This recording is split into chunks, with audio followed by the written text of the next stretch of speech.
Repasamos lo importante en titulares. Comienza la operación turca en Siria. Lo confirmó el presidente Erdogan y aseguró que buscan la paz con esta ofensiva. Ya se han producido los primeros bombardeos en la zona. En instantes, los detalles.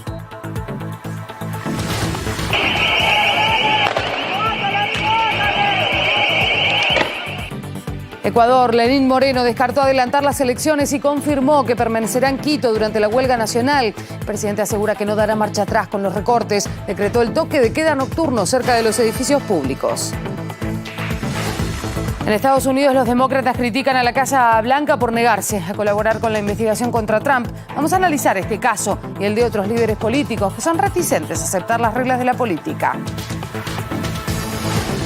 La NBA intenta conciliar con China luego del comentario del gerente de un club sobre Hong Kong. Las autoridades asiáticas esperan una disculpa de la liga mientras está en juego un negocio millonario.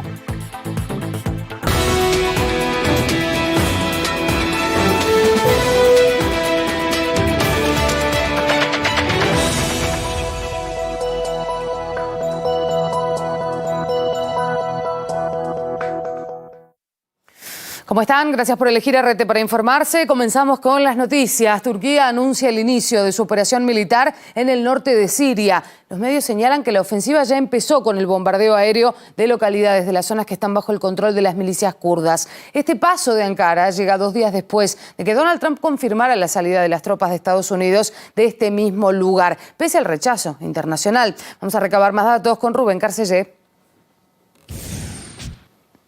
Rubén, gusto en saludarte. ¿Cuál es la última hora? Hola Victoria, pues como bien dices, habría dado ya por iniciada el presidente turco Recep Tayyip Erdogan esta operación militar en el norte, en el noreste sirio, bajo el nombre de Fuente de Paz. Pretenden establecer un corredor de seguridad y eliminar lo que ellos han calificado como un corredor del terror para poder establecer también allí posteriormente a los refugiados en esta zona. Han habido ya algunos bombardeos, según reportan los medios locales, concretamente en la localidad de Ras Al Ain, en la provincia de Al-Hasakah, donde también en las últimas horas estamos conociendo que se habrían producido vuelos de la aviación turca y también un bombardeo en la frontera con Irak que habría destruido 2 puentes, según la agencia de noticias siria Sana. Todo esto también después de que el presidente Recep Tayyip Erdogan hubiese llamado por teléfono al presidente ruso, Vladimir Putin. Todo esto se ha dado a conocer a través de la web del Kremlin, y en esta llamada las autoridades rusas habrían advertido de la necesidad de ser muy cautelosos con esta operación, de actuar con el máximo cuidado para poder preservar, entre otras cosas, los acuerdos de paz alcanzados en Astana y ver cuáles van a ser las consecuencias, porque también se había referido previamente el ministro Lavrov, había hablado de la inestabilidad que había habido en esta región, una región donde hay varias etnias que están conviviendo y donde la presencia de los Estados Unidos habría puesto en peligro estos equilibrios. Escuchémoslo. Estados Unidos organizó en el noreste de Siria estructuras cuasiestatales, garantizó su actividad, vitalidad y promovió muy activamente la cuestión kurda. Y lo hizo de tal manera que causó malestar entre las tribus árabes que tradicionalmente vivían en estos territorios. Este juego es muy peligroso. Me convencí de ello cuando estuvimos en Irak hace unos días, al hablar con los kurdos iraquíes, incluyendo a los líderes de la región autónoma kurda en Irak. Están extremadamente alarmados por el hecho de que una gestión tan a la ligera de un tema extremadamente delicado puede perturbar a toda la región. Es necesario evitarlo a toda costa. Habíamos conocido también el pronunciamiento del presidente de Estados Unidos, Donald Trump, también como es habitual a través de Twitter. Allí él había manifestado pues que justamente existía un conflicto histórico en esta región precisamente por la multietnicidad y todos los grupos tribales que están conviviendo allí. Había anunciado también en las últimas horas esta retirada de las tropas de Estados Unidos. Después había advertido de que quedaban aún 50 50 militares, 50 personas que estaban bajo el mando de los Estados Unidos, y por eso pedía también la máxima diligencia a Recep Tayyip Erdogan en lo que pudiera derivar estas operaciones. Los kurdos lo calificaron como una puñalada en la espalda. Recordemos que ellos fueron los principales aliados de los Estados Unidos en la lucha contra el Estado Islámico en esta región. Sin embargo, tanto las milicias kurdas del PKK como del YPG son consideradas por Turquía como grupos terroristas. Gracias, Rubén, por el reporte. Y para profundizar en este asunto contamos con la opinión del politólogo Aritz Aidiolartúa. Aritz, gusto en saludarlo. Bueno, en principio preguntarle cuál es el verdadero objetivo de Turquía con este operativo y cómo influyó en la decisión de Erdogan la retirada de las tropas de Estados Unidos. Bueno, un saludo antes de nada, Verónica, y gracias por la invitación. Bueno, al final Turquía tiene su ansiada pretensión de, pues, un poquito de intentar lograr aquella gloriosa época para los nostálgicos del Imperio Otomano, ¿no? El intentar un poquito expandir lo que conocemos hoy como la República Turca. Y nunca ha dejado esas pretensiones atrás, por mucho que el discurso haya cambiado durante algunas décadas. Erdogan, ya al principio de esta crisis, de esta guerra injerencista que comenzó en 2011 en Siria, apuntó pues a que algunas tierras del antiguo Imperio Otomano deberían devolver a la República Turca.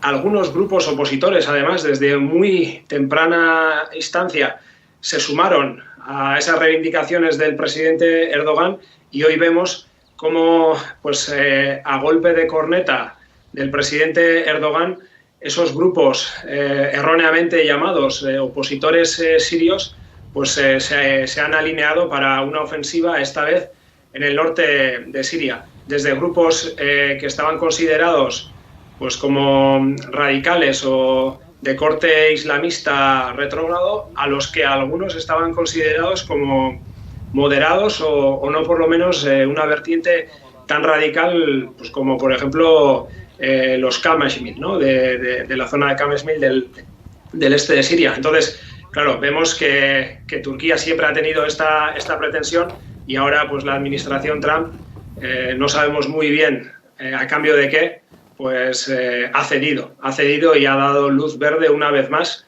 para una nueva invasión de territorio que, debemos de recordar, estaba ocupado por tropas estadounidenses. Entonces, no es una nueva ocupación respecto a la soberanía, sino que ya estaban siendo estas tierras ocupadas, esta vez por la administración estadounidense, y ahora, pues, parece ser que van a intentar ser ocupadas por la administración turca.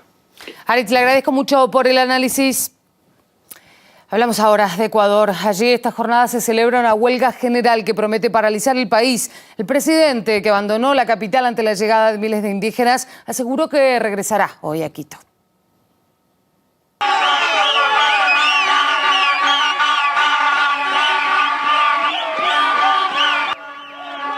Previamente, el gobierno tomó la decisión de decretar un toque de queda. Lo hizo después de que los manifestantes llegaran incluso a tomar durante una hora la sede de la Asamblea Nacional.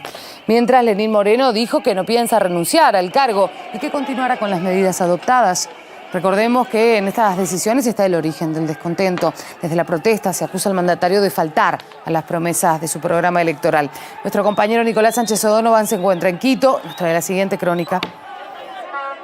Jornada de absoluto caos aquí en Quito. Los manifestantes, sobre todo comunidades indígenas venidas de todas las partes del país, en camionetas, andando, pues se han manifestado delante, sobre todo, de la Asamblea General, pero prácticamente han tomado todo el centro de Quito. Eran millares y millares de personas con una sola voz. Le estaban gritando al presidente que suspendiera ese paquetazo, ese paquete de medidas económicas por el cual se retiraba el subsidio a la gasolina y al diésel. Pero vamos a analizar un poquito lo que ha pasado aquí. Nos hemos apartado para poder tener un poquito de espacio, pero aún se ve detrás mía toda esta línea de gente, todos estos manifestantes que han ido corriendo avenida abajo, porque todos ellos estaban a las puertas prácticamente de la Asamblea, y ahora se han venido corriendo hacia una parte más alejada debido sobre todo al gas lacrimógeno y a las bombas de humo y de sonido lanzadas por la policía. Obviamente también los manifestantes lanzando proyectiles incendiarios, lanzando botellas, piedras, rocas, todo lo que encontraban contra la policía. Han creado varias barricadas, hay muchas hogueras, muchos fuegos dispersados por toda la carretera. Nosotros hemos hablado con algunas de estas personas y esto es lo que nos decían, lo escuchamos. El gobierno es un traidor y mentiroso y lo que nosotros queremos es que se vaya, que salga. Nosotros le pusimos en el poder y por lo tanto, así como le pusimos, le vamos a sacar, sin vergüenza. Queremos sacar a ese traidor y vamos a estar hasta el último. Aquí podemos morir y venimos para morir, aquí vamos a luchar hasta el final. Ahí escuchábamos las voces de los manifestantes, tenemos constancia de al menos una persona fallecida por la causa de las heridas recibidas en esta manifestación. Nosotros hemos visto multitud de heridos, desde bebés, familias con niños pequeños, personas que caían, en definitiva muchísimas personas heridas. A buen seguro la cuenta a final del día será muy grande, porque aquí, como digo, se han vivido escenas de auténtico caos y de tensión. Pero el presidente Lenín Moreno, desde Guayaquil, donde tiene la sede interina del gobierno ecuatoriano, ha querido mandar un mensaje sobre todo a la comunidad indígena. Lo escuchamos. Vuelvo a tender mi mano, no a los contrabandistas, no a los contrabandistas, no a los que han usufructuado permanentemente de ese recurso sagrado del pueblo ecuatoriano que debería estar convertido en escuelas, en colegios, en hospitales, en universidades, en carreteras. No, para ellos no. Los que han esquilmado los recursos del pueblo, para ellos no hay diálogo. Hay diálogo para los hermanos indígenas que realmente sienten acuciosamente necesidades y en eso estamos completamente de acuerdo.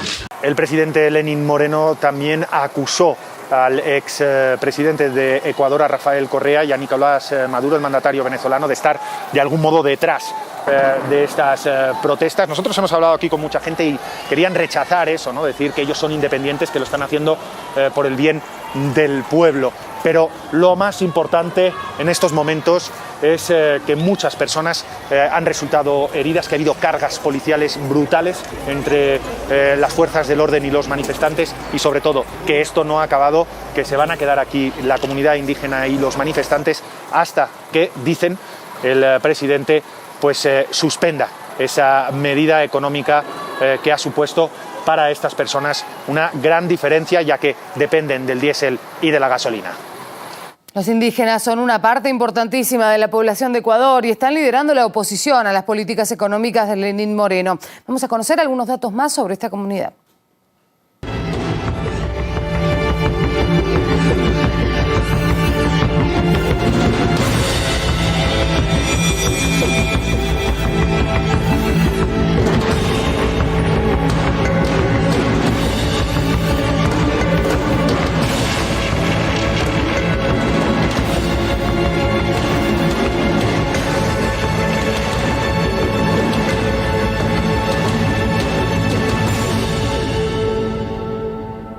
Y hablamos con el periodista internacional José Manzaneda. Asegura que Lenín Moreno cometió varios errores que llevaron al pueblo a levantarse contra él. Son varias las traiciones del presidente Lenín Moreno, no solamente su política económica, sino su pacto con la derecha social y con la derecha política del país. Son las medidas de prisión política contra, por ejemplo, el anterior vicepresidente Jorge Glass y otra serie de políticos del país. Es la salida de la Alianza Bolivariana, el ALBA, ese proyecto ilusionante de solidaridad y cooperación entre varios países de la región, y, mucho más grave, de UNASUR, que ha sido un pilar de la unidad sudamericana en los últimos años.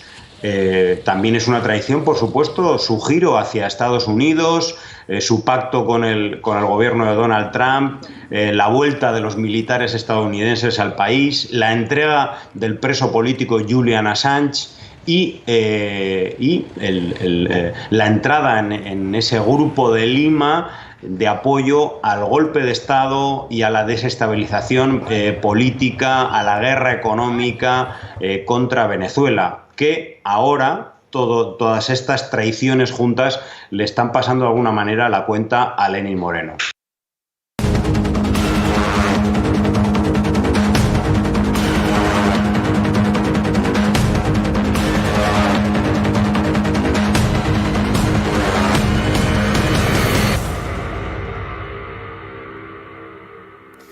Nancy Pelosi carga frontalmente contra Donald Trump y acusa a su administración de obstruir la investigación sobre el presidente.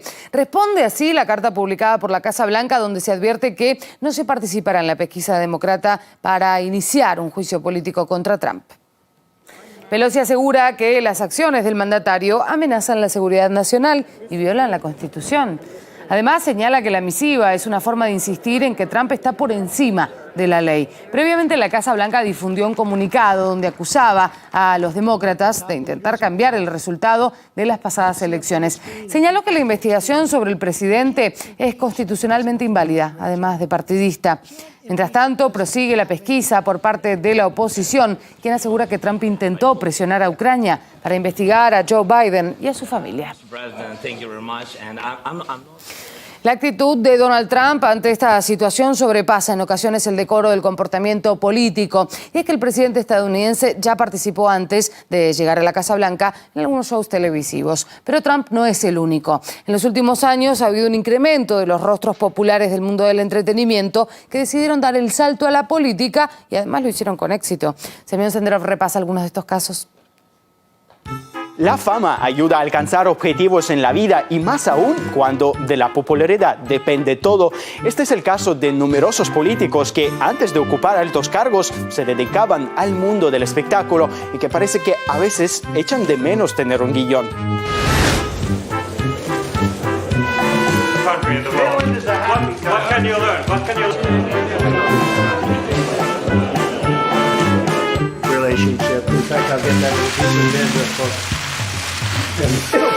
We have to make him perfect. He is perfect.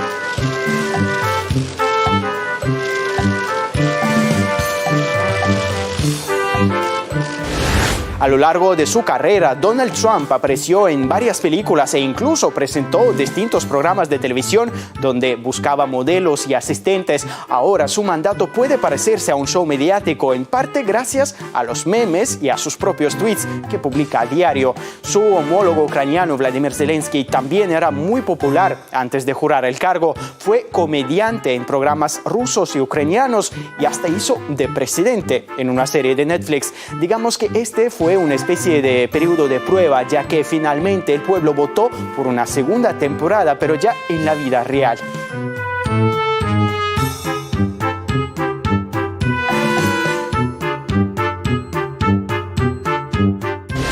En Guatemala, Jimmy Morales prometió a su pueblo no hacerle llorar como les hacía reír cuando era comediante. El premier de Eslovenia solía imitar a los altos cargos antes de ocupar su puesto. Aseguran que la política, a diferencia de la comedia, es algo muy real y necesita buenos actores, citando como ejemplo al actual presidente del país.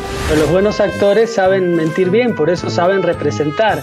Entonces, ese es el problema que ocurre. Los pueblos a veces prefieren elegir buenos mentirosos que gente que no mienta, pero que no tiene esa capacidad de convencimiento porque no sabe actuar o porque de repente es demasiado sincero y es honesto. Improvisando o con guión, los políticos buscan aplausos de aprobación del público, pero si esa película falla, no habrá secuela y el actor quedará en el olvido, al menos que se dedique a otra cosa. Y haré todo lo posible e incluso lo imposible si también lo imposible es posible. Chile amenaza con suspender los 2 partidos de la pretemporada de la NBA previstos en su país. Ya empezó a retirar la publicidad de uno de estos encuentros. Los organizadores de esta competición de baloncesto, por su parte, cancelaron la sesión mediática previa. En este contexto, el comisionado de la NBA ya se dirigió a la ciudad de Shanghái para tratar de salvar las relaciones con el que es uno de sus mayores socios. Tyron Lino nos cuenta hasta dónde llegaron las partes tras el polémico tuit del gerente general del Houston Rockets en apoyo a las protestas de Hong Kong. Lucha por la libertad, mantente con Hong Kong, fue el mensaje del gerente general de los Rockets de Houston, lo que ha generado toda una controversia en China entre la NBA y varias corporaciones asiáticas. Crisis al mejor estilo de las tensiones geopolíticas entre Washington y Pekín. La cuestión se presenta a vísperas de un importante juego entre los Brooklyn Nets y Los Ángeles Lakers, equipos que ya no cuentan con la transmisión televisiva de dicho encuentro, pues esa fue la reacción inmediata de la cadena estatal china CCTV Sports, empresa que mediante un comunicado señaló que no transmitirá ningún partido en protesta a lo expresado por Daryl Morey. Otras empresas chinas que también se han sumado a los rechazos son el fabricante de teléfonos Vivo, así como la multinacional de Internet Tencent, compañías que suspendieron todo tipo de cooperación con la Asociación Nacional de Baloncesto. ¿Y qué tiene que ver Nike en esta situación? Pues al ser esta compañía estadounidense el auspiciante oficial de varios equipos de la NBA, entre estos los Rockets, Nike ha tenido que ejecutar una serie de medidas que apacigüen las críticas, esto a pesar de las considerables pérdidas económicas. Una de estas medidas implicó eliminar todos los productos relacionados a los Rockets dentro de su tienda virtual en China. De su parte, la Cancillería china, a través de su portavoz, ha pedido más atención a la realidad social de su pueblo antes de emitir alguna opinión, sobre todo cuando en una actitud de arrojar más leña al fuego, Adam Silver, jefe de la NBA, dijo que la liga apoyaba el derecho de Morey a la libertad de expresión. Quien también se vio inmiscuida en dilemas similares es la conocidísima joyería Tiffany, luego que expusieron en sus redes sociales la foto de una modelo tapando uno de sus ojos, al mejor estilo de los gestos usados por los manifestantes antigubernamentales en Hong Kong. Algo que, si bien es cierto, la empresa explicó que solo fue con el propósito de presentar uno de sus anillos, al final nada la salvó de enfrentar roces con tintes políticos y sociales. Tyron Lino, RT.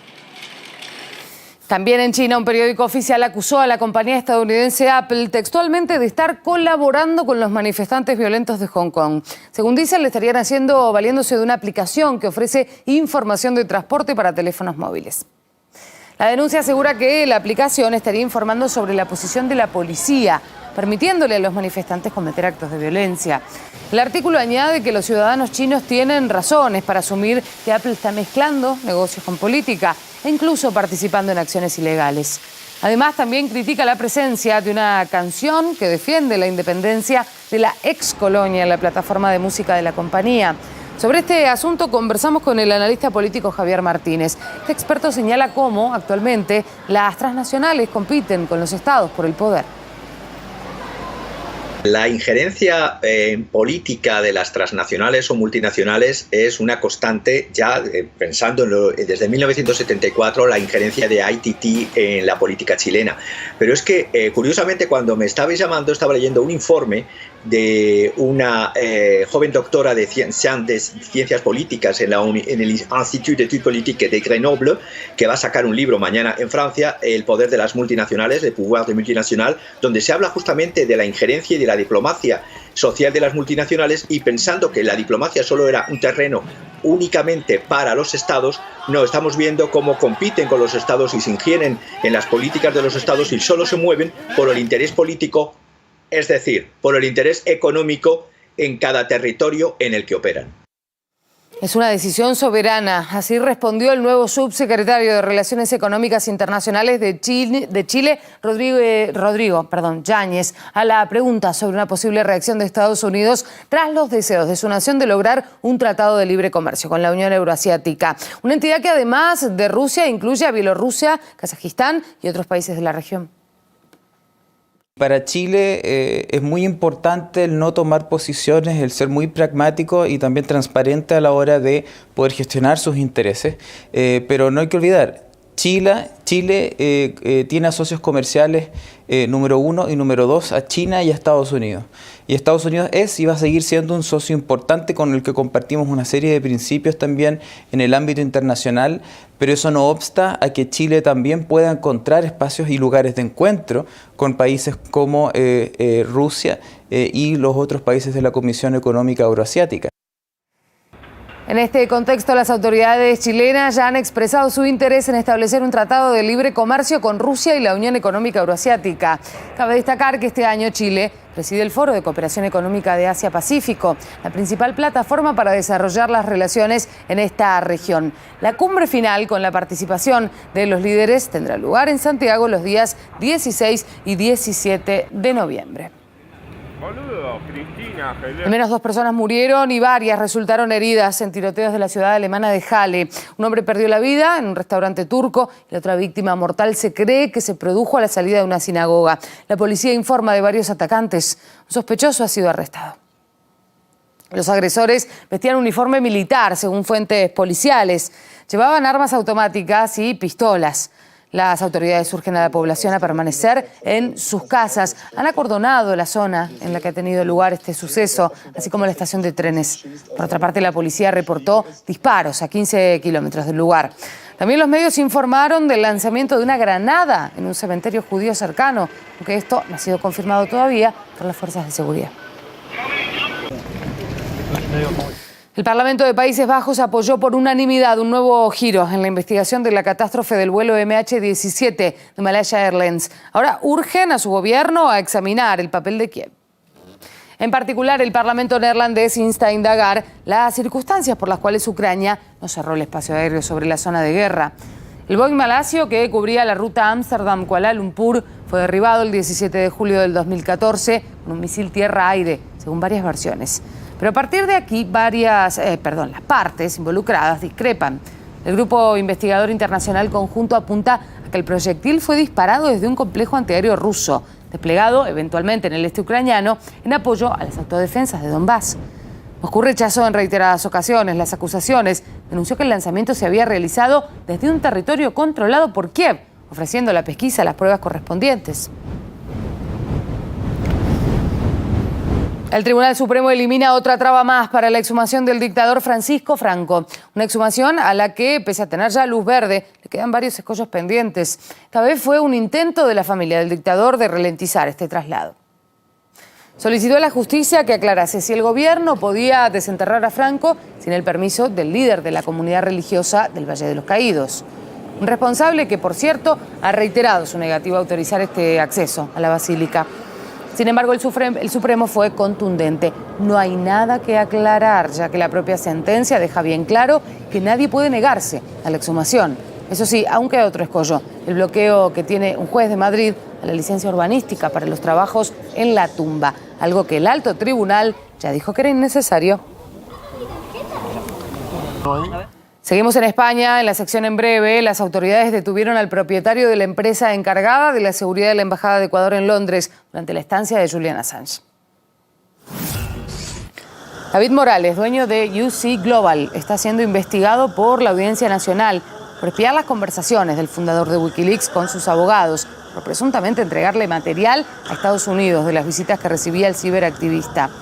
El empresario fue arrestado el 17 de septiembre, pero no había trascendido todavía la información. Ahora se encuentra en libertad condicional. Assange había presentado una demanda contra Morales por violar su intimidad, apropiación indebida, cohecho y blanqueo de capitales. También en España, el Tribunal Supremo rebaja la condena a los 8 jóvenes envueltos en una pelea con 2 guardias civiles y sus parejas en octubre del 2016. Es el conocido como caso Alsasua. La justicia eliminó el agravante de discriminación y el de abuso de superioridad, pero mantuvo el del atentado a la autoridad. Así, la pena de cárcel más alta pasa de 13 años a 9 y medio y la más baja de 2 años a 1 y medio. Los jóvenes de Alsasua, de la localidad de Navarra, donde ocurrieron estos hechos, llevan en prisión provisional desde que se produjo el incidente y en un principio fueron incluso acusados de terrorismo. En la aldea de Las Margaritas, en el estado mexicano de Chiapas, campesinos maniataron al alcalde de la población por incumplir una promesa electoral. Reclamaban la construcción de un camino, pero el edil se los negó y lo sacaron del edificio de la alcaldía. Fue incluso atado a una camioneta y arrastrado varias cuadras. Los empleados municipales se enfrentaron a los campesinos con palos y tubos. Finalmente la policía liberó al alcalde, aunque varios funcionarios fueron retenidos por los atacantes.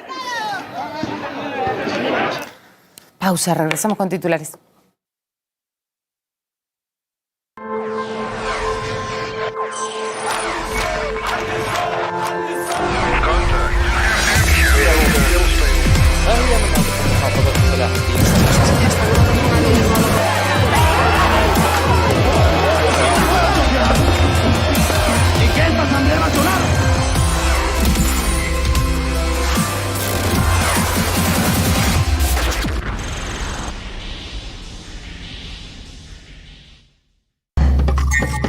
RT llega a millones de hogares en todo México. Ahora, RT llama a su puerta. Canal 353, el paquete básico de la plataforma Dish.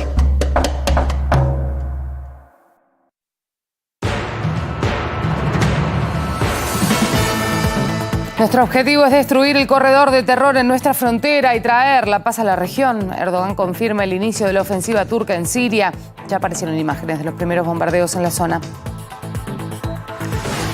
Ecuador y otro día de protestas. Los grupos indígenas convocaron para hoy una huelga general con el apoyo de sindicatos y movimientos sociales. Lenín Moreno reafirma las medidas tomadas. Decreta el toque de queda parcial en todo el país. Se suman las críticas contra Trump luego de que su negativa, se hiciera efectiva para colaborar con la investigación en su contra. Usted no está por encima de la ley, le advierten los demócratas al mandatario. La NBA busca retomar la relación con China después del comentario sobre Hong Kong del gerente de los Houston Rockets. El comisionado de la liga viaja a la nación asiática a acercar posiciones, mientras desde Pekín exigen disculpas. No se vayan, los dejo con RT Documentales.